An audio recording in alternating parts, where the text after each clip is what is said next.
Hello দর্শক, অবশেষে দেখা মিলল ফ্রান্সের অনূর্ধ্ব-19 দলে বাংলাদেশি 3 ক্রিকেটার। দেশের ক্রিকেটে অবহেলার শিকার হয়ে ফ্রান্সে পাড়ি জমান এই 3 বাংলাদেশি।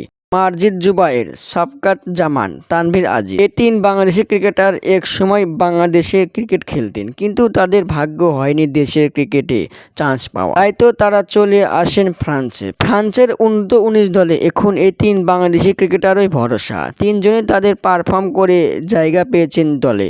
দর্শক, ফ্রান্সের ক্রিকেটকে বদলে দিতে চান তারা।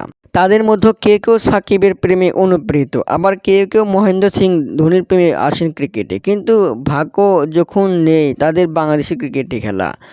দর্শক, আইসিসি অনূর্ধ্ব-19 বিশ্বকাপে ফ্রান্সের হয়ে তারা খেলবেন। তারা আরও বললেন, ভবিষ্যতে বাংলাদেশের বিপিএল বা ডিপিএলে খেলার সুযোগ পেলে খেলতে আসবেন দেশে। হৃদয় হাসান, আপডেট নিউজ।